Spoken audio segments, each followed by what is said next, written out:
Ma belle-mère m'a dit que je n'étais qu'une invitée et elle m'a ordonné de faire mes valises pour que la famille de sa fille puisse s'installer chez nous. Elle ne se rendait pas compte que c'était moi qui payais les courses, l'assurance habitation, les factures des énergies et les frais des entretiens chaque mois. Le lendemain matin, j'y ai bloqué tous les prélèvements et j'y ai appelé des déménageurs. Soudainement, c'est vous qui devez déménager. Tu n'es qu'une invitée ici. C'est la première chose que ma belle-mère, Brigitte, m'a dite ce matin-là alors que j'y étais assise à la table de la cuisine en train de payer les factures mensuelles, EDF pour l'électricité, l'eau, la box internet, l'assurance habitation, les livraisons de courses. Absolument tout était prélevé sur mon compte bancaire, comme des habitudes. J'y ai levé les yeux vers elle et, honnêtement, j'y ai cru qu'elle plaisantait. Pardon, comment? Elle s'est appuyée contre le plan de travail et a croisé les bras. Ma fille Sophie et ses enfants ont besoin de ce pavillon. Leur bail se termine bientôt. Ils vont emménager ici. J'y ai attendu la suite de sa phrase. Quelque chose comme temporairement où on va leur faire de la place, mais ce n'est jamais venu.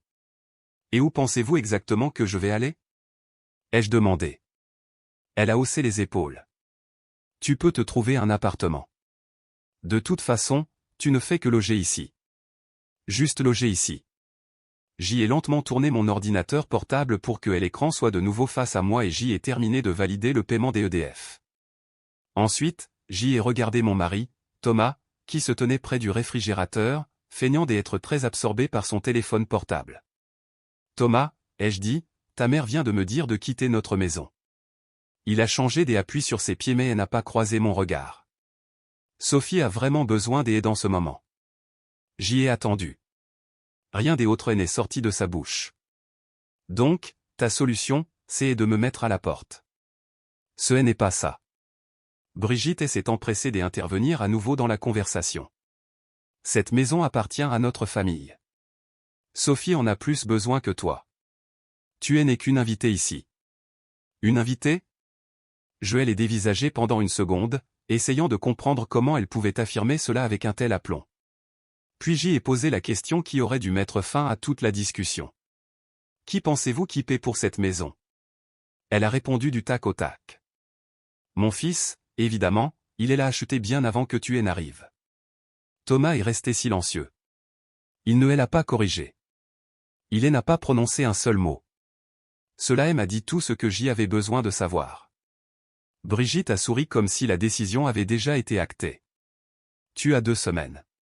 Ça devrait être suffisant pour faire tes cartons. 2 semaines? J'y ai refermé lentement mon ordinateur portable. D'accord, ai-je dit. Thomas a fini par lever les yeux. Ok. Ouais, ai-je répété. 2 semaines, ça me paraît juste. Brigitte a hoché la tête comme si elle venait de résoudre un problème familial très complexe. Aucun des n'avait remarqué que la facture des électricités, celle de l'eau, l'abonnement Internet, la livraison hebdomadaire du supermarché, l'assurance habitation et le contrat des entretiens de la chaudière provenaient tous de mon compte bancaire.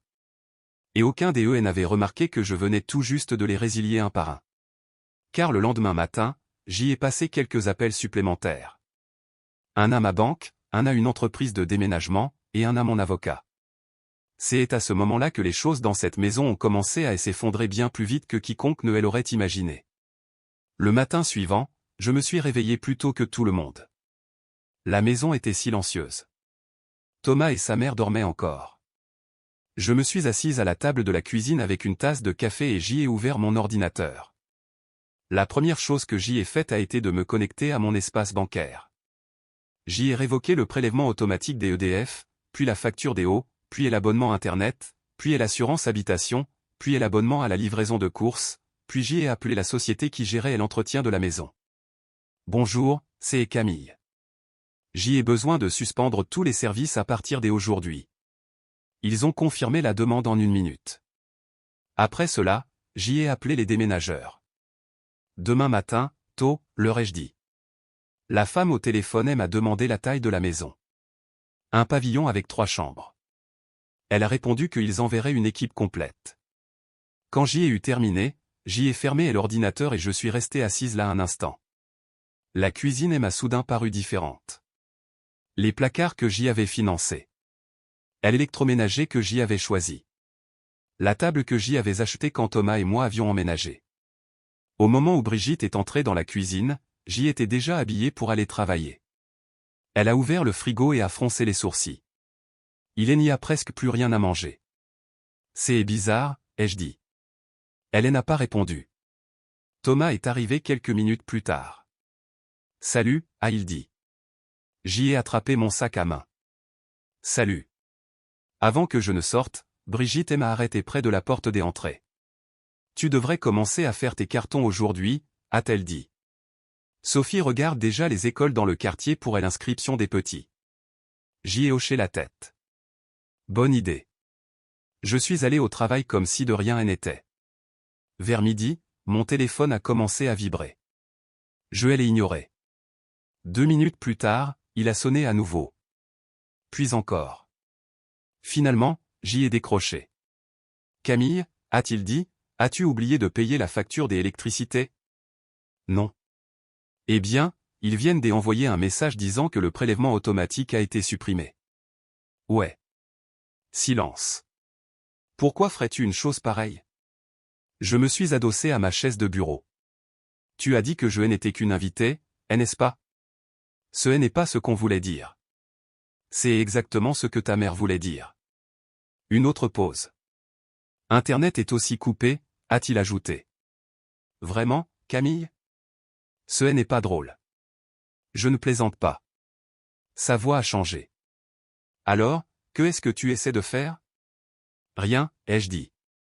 J'y agis juste comme une invitée. Quand j'y ai raccroché, je savais déjà que l'ambiance à la maison devenait électrique.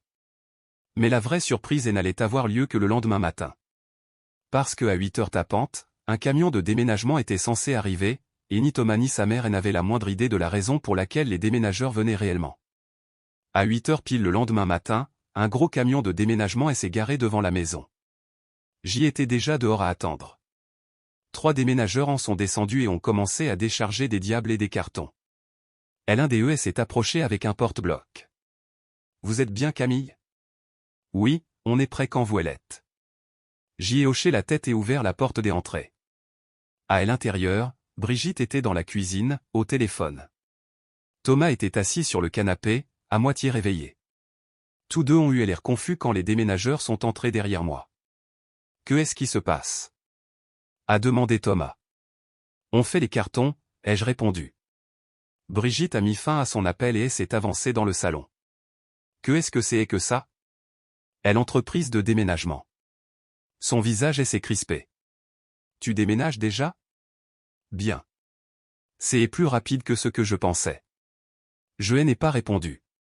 Les déménageurs ont commencé à monter des cartons vides à l'étage. Thomas les a regardés faire. Camille, tu n'avais pas dit que tu partais aujourd'hui. Je ne pars pas. Brigitte a froncé les sourcils. Alors pourquoi sont-ils là?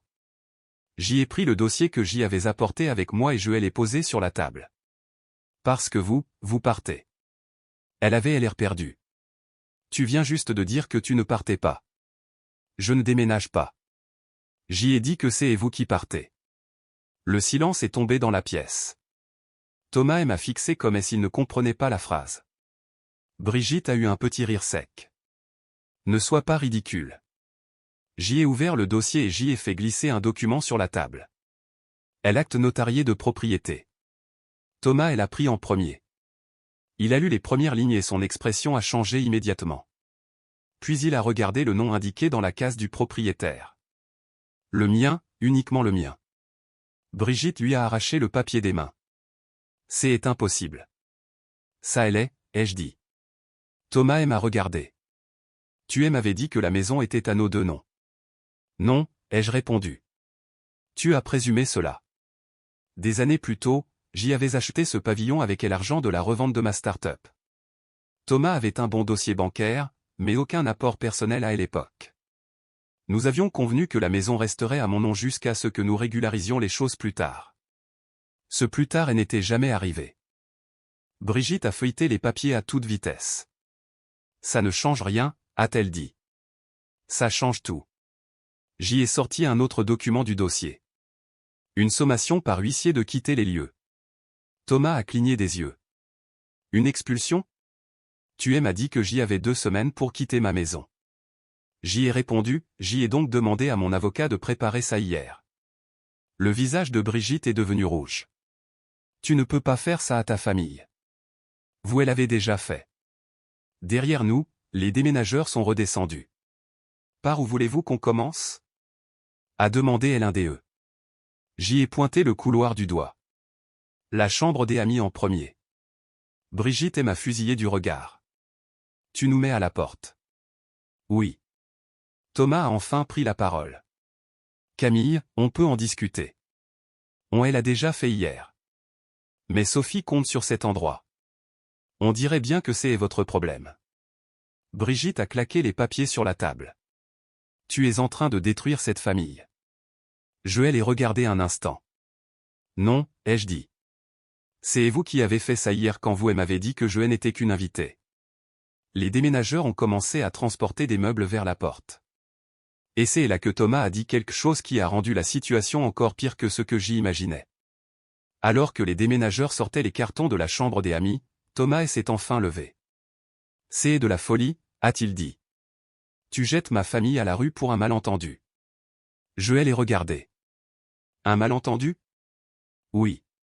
Maman ne savait pas que la maison était techniquement à toi. Techniquement? Ce mot est resté coincé dans ma gorge.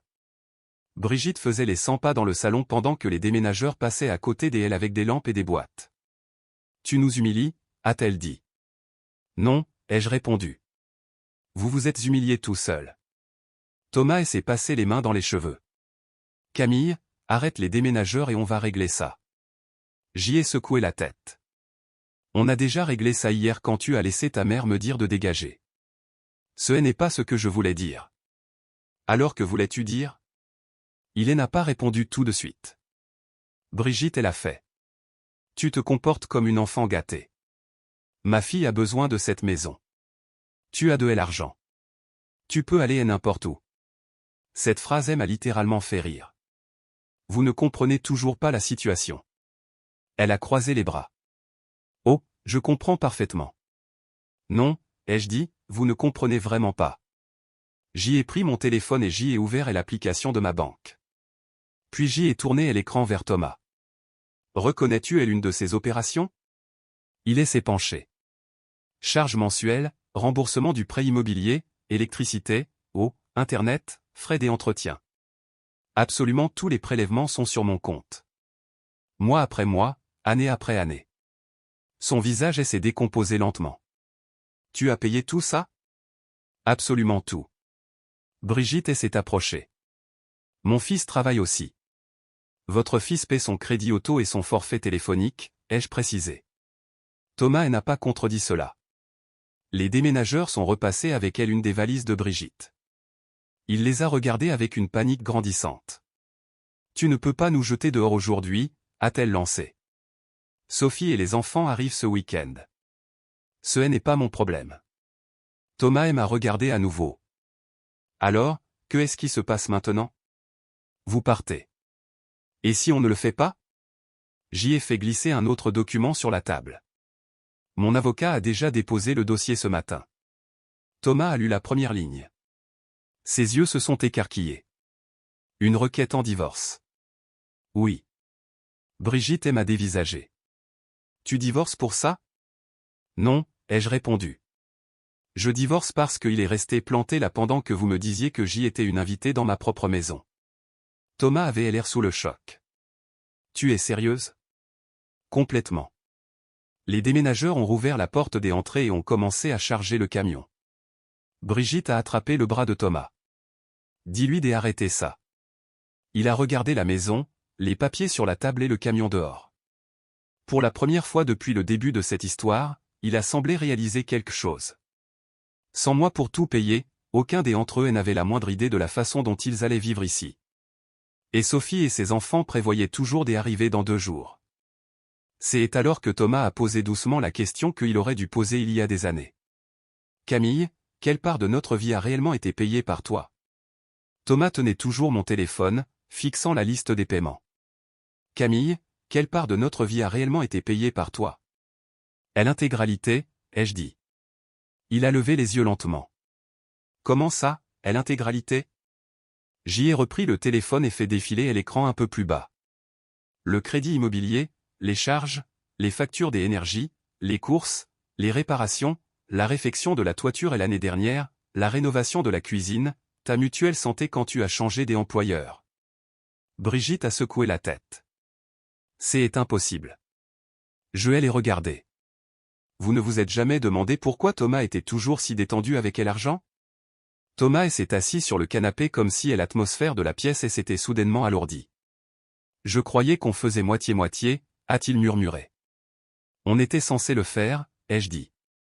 Mais tu n'arrêtais pas de dire que tu mettais de côté pour faire des investissements. Il est resté silencieux car nous savions tous les deux que ces investissements n'avaient jamais existé. Les déménageurs ont traversé le salon avec la dernière valise. L'un d'eux a demandé, est-ce qu'on a tout pris dans la chambre des amis? Presque, ai-je répondu. Brigitte a regardé autour d'elle comme si elle voyait la maison pour la première fois. C'est incroyable. Non, ai-je rétorqué, ce qui est incroyable, c'est de voir à quel point tout le monde s'est confortablement installé à mes frais tout en me traitant comme si je n'avais pas ma place ici. Thomas s'est relevé. Où sommes-nous censés aller? J'y ai haussé les épaules. Hier, vous m'avez donné 2 semaines. Moi, je vous donne la journée. Brigitte a attrapé son sac à main. Ma fille sera au courant de tout ça. Elle devrait, en effet. Thomas avait l'air désespéré maintenant. Camille, si tu arrêtes ça, on peut arranger les choses. Tu as eu des années pour arranger les choses. Mais hier, tu as choisi ton camp. Le mot divorce flottait dans l'air. Les déménageurs ont fini de charger le camion à l'extérieur. L'un d'eux est entré. Nous avons terminé. J'y ai hoché la tête. Merci. Ils sont ressortis, laissant la maison étrangement silencieuse. Thomas a regardé sa mère. Sophie et les enfants ne peuvent plus venir ici. Brigitte n'a pas répondu car, pour la première fois, elle comprenait enfin quelque chose. Il n'y avait pas de maison pour sa fille, pas d'électricité, pas de course, plus personne pour payer quoi que ce soit. La seule personne qui maintenait toute cette vie à flot se tenait devant eux avec des papiers de divorce, et j'y en avais fini. Thomas m'a regardé une dernière fois. Tu tires vraiment un trait sur ce mariage. J'y ai pris mon sac. Je tire un trait sur le fait d'être la seule adulte de cette relation. Je me suis dirigé vers la porte. Derrière moi, j'y ai entendu Brigitte dire quelque chose à voix basse à Thomas, et ce qu'elle a dit ensuite a fait s'effondrer la situation encore plus vite que je ne l'avais prévu, car apparemment, elle avait déjà promis à Sophie quelque chose qu'elle n'avait aucun moyen de lui offrir. Au moment où j'y atteignais la porte des entrées, j'y ai entendu Brigitte parler à Thomas dans mon dos. Tu dois régler ça avant que Sophie n'arrive. Thomas l'a regardé. Régler quoi? La situation de la maison. Il l'a fixé un instant. Tu as dit à Sophie qu'elle pouvait vivre ici. Brigitte a hésité. Pas seulement vivre ici. Le visage de Thomas s'est lentement crispé. Maman, que est-ce que tu lui as promis? Brigitte a fini par lâcher le morceau. Je lui ai dit que la maison serait à elle. Un silence de mort est tombé sur la pièce. Thomas a cligné des yeux. Tu quoi? Elle a besoin de stabilité, a justifié Brigitte. Les enfants ont besoin d'un foyer permanent. Donc vous lui avez promis ma maison, ai-je souligné. Elle m'a regardé. Tu étais censé déménager. Thomas s'est frotté le front. Sophie a déjà fait ses cartons, a ajouté Brigitte. J'y ai failli éclater de rire. Alors vous devriez probablement l'appeler. Thomas a immédiatement saisi son téléphone. L'appel a été mis sur haut-parleur. Sophie a décroché à la 2e sonnerie.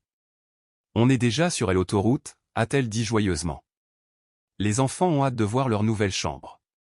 Thomas a regardé Brigitte, puis moi. Sophie, il y a eu un imprévu. Quel imprévu? La maison, tu ne peux pas y emménager. Un silence a suivi. Comment ça, on ne peut pas emménager?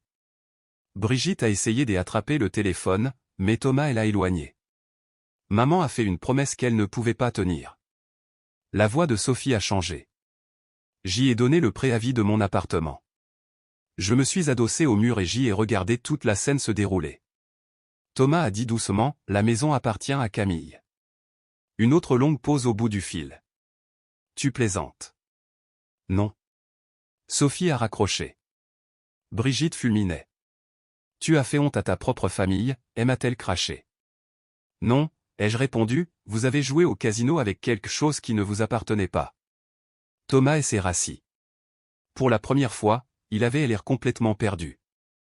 Sans la maison, sans mes revenus, sans que les factures ne soient payées, la réalité de leur situation devenait enfin claire. Brigitte a repris la parole. Sophie n'a nulle part où aller maintenant. C'est regrettable, ai-je dit. Thomas m'a regardé. Tu ne vas vraiment pas nous aider? Non. Il a fixé le sol. Le silence dans la maison semblait lourd à présent. Cette même maison que tout le monde pensait pouvoir contrôler 24 heures plus tôt. J'y ai ouvert la porte des entrées. L'air frais s'est engouffré à l'intérieur. J'y enverrai le reste des papiers du divorce par le biais de mon avocat, ai-je annoncé. Thomas n'a pas répondu. Brigitte non plus. Ils sont simplement restés là, debout dans ce salon qui n'était pas le leur, dans une maison qu'ils ne pouvaient pas se payer, attendant un avenir qui, soudainement, s'annonçait très différent. Je suis sorti et je suis monté dans ma voiture. Pour la première fois depuis des années, mon téléphone n'était pas saturé de notifications de factures, de rappels de crédit, de livraison de courses ou de prélèvement des assurances. Juste le silence. Une semaine plus tard, j'y ai appris par un ami commun que Thomas avait emménagé dans un petit appartement avec sa mère. Sophie et ses enfants ont fini par être hébergés chez de la famille à l'autre bout de la ville. Et soudainement, cette famille entière qui m'avait jadis traité comme une simple invitée luttait pour joindre les deux bouts. Pendant ce temps, je vivais toujours dans la même maison, calme, paisible, et enfin occupée par la seule personne qui elle avait réellement payé. Réellement payé.